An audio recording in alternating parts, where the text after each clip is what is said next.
Hi everyone, मेरा नाम doctor प्रशांत है. I am a pediatric surgeon practicing here in Pune and also a health and wellness coach for the past 10 plus years. Okay, we basically help people for weight loss, diabetes reversal, thyroid reversal, PCOS reversal, and so on. Okay, and yes, please subscribe to this channel and share it with your family and friends because we try to gather a lot of information which is authentic and you can easily grasp. हम लोग थोड़ा सा हिंदी में अगर बात करके सबको समझ में आ जाए ऐसे बात करते हैं और we want you to understand the details so that you can take care of your own health. We want to work on prevention, healthy lifestyle and root cause identification. सिर्फ सिम्टम्स को ट्रीट करना नहीं है, हमको root cause को identify करना है so that बीमारियां जो है वो हमको आई ही नहीं और अगर आई है तो वो रूट से निकल जाए. Okay, that is the goal. और आज का टॉपिक जो है ये बहुत ही इंपॉर्टेंट टॉपिक है, स्पेशली डॉक्टर्स के लिए बनाया हुआ है.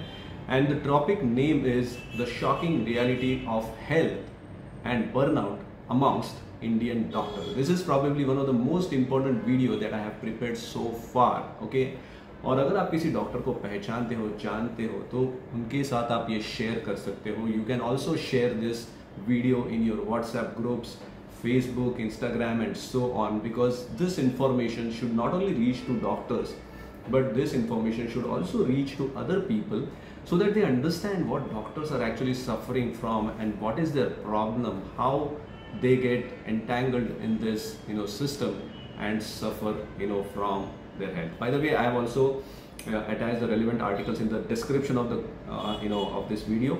So अगर आपको relevant articles से go through करना रहेगा तो आप वो description check कर सकते हो, उसमें सारे links जो हैं वो मैं वहाँ पे डालूंगा. Okay, so I would like to begin with my talk, okay, with this shocking statement. All right, and the shocking statement is this: the average life expectancy of Indian doctors is almost 5 to 10 years less than the general population. Can you imagine that? Okay, सारे लोग मुझे मतलब हमको कहते रहते आप तो doctor है, आप तो ज़्यादा दिन जिंदा रहना चाहिए, but we live 5 to 10 years less than the general population. Okay, so doctors हर रोज़ दूसरों की ज़िंदगी जो है वो बनाने में लगे रहते हैं, लेकिन उनकी खुद की ज़िंदगी जो है वो धीरे धीरे ख़राब होती जा रही है. And it is become going from bad to worse. All right, although थोड़ा सा इम्प्रूवमेंट आ रहे हैं because they are changing a little bit, but it is still not good. Now, although we do not have very large cohort studies to prove this point confidently, but जो studies India में कुछ specific branches में हुए like Indian Medical Association (IMA) and some data from Maharashtra and Kerala, तो उससे ये suggest करता है, वो data ये suggest करता है कि डॉक्टर्स की लाइफ एक्सपेक्टेंसी इंडिया में जो है वो 5 to 10 years it is less than the general population. Okay, so but yes, we can do a large population study and we can prove this point, but it is definitely less than the general population. This is by default. All right, so we will talk about कि ये सेहतमंद, दूसरों को सेहतमंद सिखाने वाले जो doctors हैं ये अपनी खुद की मेटाबॉलिक, मेंटल और इमोशनल हेल्थ में कैसे स्ट्रगल करते हैं, क्यों स्ट्रगल करते हैं और इसके सॉल्यूशंस क्या है. ठीक है, इसके बारे में हम लोग थोड़ा सा डिटेल में हम लोग आज बात करेंगे. So first is the reality check. What is the data. So data से हम लोग सबसे पहले चालू करते हैं. साउथ इंडिया में एक्चुअली एक स्टडी हुआ था, ओके, केरला में स्टडी हुआ था और वहाँ पे उन्होंने पाया कि 55% डॉक्टर जो है ये ओवरवेट या फिर ओबेस कैटेगरी में आते हैं. दूसरी स्टडी में ये पाया गया कि 60% से ज़्यादा लोग ओवरवेट है. सो ओवरवेट का प्रॉब्लम 50% से ज़्यादा है. Only 6% of the doctors regularly exercise. Although this figure is improving, okay, but exercise is definitely very, very less amongst doctors. Okay, I have seen that amongst my clients also. 53% diabetic है, 24% hypertensive है, और doctors का burnout जो है ये दुनिया भर में है, इट्स ऑलमोस्ट लाइक 54%. और जनरल प्रैक्टिशनर जो है, जीपीज जो है, उसमें 37% ऑलमोस्ट लाइक इमोशनल एग्जॉशन होता है.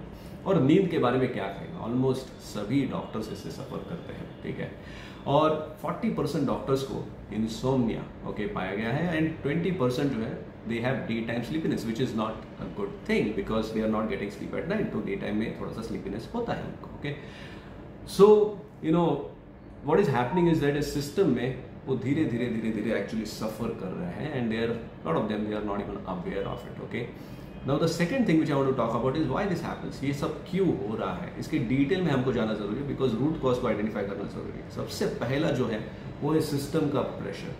हमारे इंडिया में डॉक्टर पेशेंट रेशियो जो है ये बहुत ही कम है. अगर आप सरकारी हॉस्पिटल में जाओगे तो वहाँ पे पेशेंट्स की लाइन लगी रहती है और डॉक्टर्स बहुत कम रहते हैं वहाँ पे। ओके, सो लंबी लाइन है, इमरजेंसी कॉल्स चलते रहते हैं, काफ़ी सारी डॉक्यूमेंटेशन करनी पड़ती है क्योंकि मेडिको लीगल का टेंशन रहता है, और ये सारा जो एटमॉस्फेयर है ये एक प्रेशर कुकर के जैसा ही लगता है। Okay, so and I have gone through it. Okay, मैंने रेसिडेंसी 2 बार करी हुई है and it's a tough job. Now second is practice बनाने का बोझ। बाहर निकल के आ गए सीख के, तो अभी प्रैक्टिस बनानी है, और प्रैक्टिस के टाइम पे आप ऐसे काम करते हो जैसे कि 2 से 3 जॉब आप कर रहे हो। आप एक क्लिनिशियन भी हो, आप एंटरप्रेन्योर भी हो, आप एडमिनिस्ट्रेटर भी हो। आपने मॉर्निंग में राउंड्स करी, फिर ओटी करी, फिर ओपीडी करी, फिर कम्यूट कर रहे हो, यहाँ से वहाँ ट्रैवल कर रहे हो, फिर प्राइवेट क्लिनिक कर रहे हो, फिर लेट नाइट कॉल्स ले रहे हो, सब कुछ।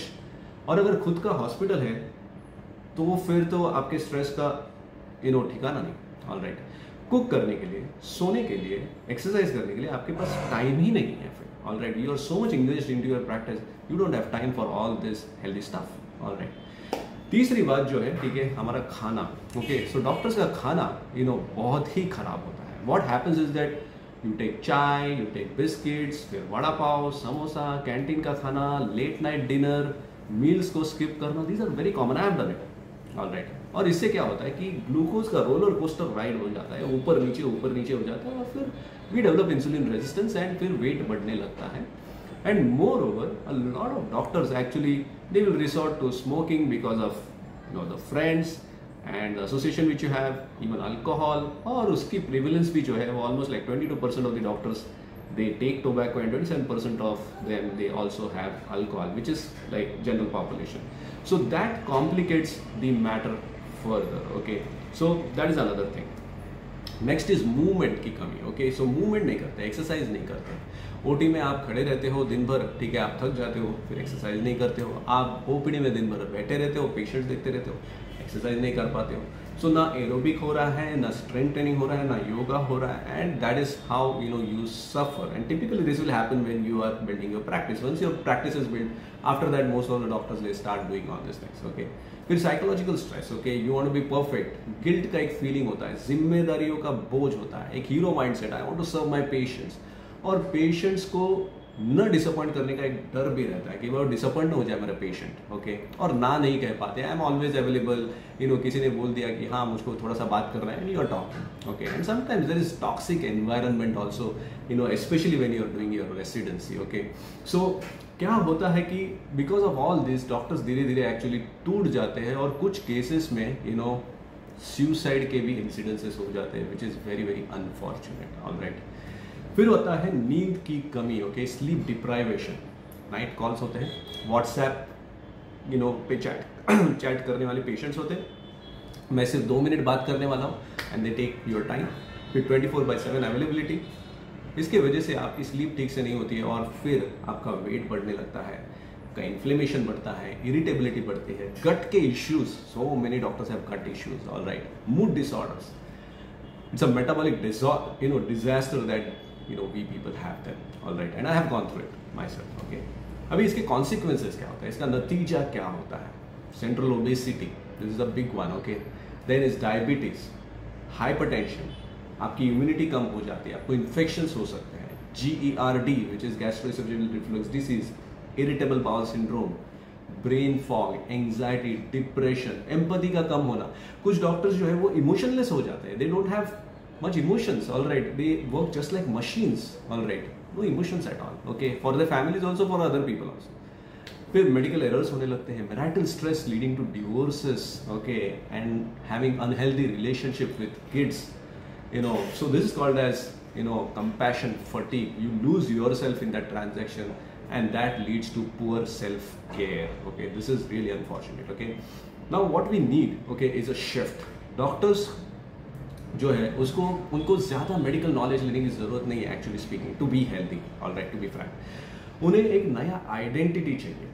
We need a new thought process, एक नई सोच चाहिए। Okay, we have to come out of the old thought process which was build by the previous generation. Previous generation ऐसा था कि मैं हर समय अवेलेबल हूँ, okay, I am ready to serve my patients all time, day and night. मेरे खुद की हेल्थ कि कितनी भी बैंड बच जाए, मैं मेरे पेशेंट्स को सर्व करते रहूँगा till the end of my life.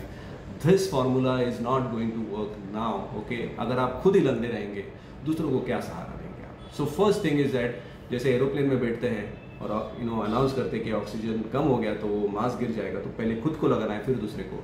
That's the same formula you have to use. So first is self compassion, self professionalism, very very important. आपको बेसिकली एक स्लीप के लिए एक टाइम, स्ट्रक्चर टाइम लेना जरूरी है. आपको एक मील प्लानिंग करना बहुत ज़्यादा जरूरी है.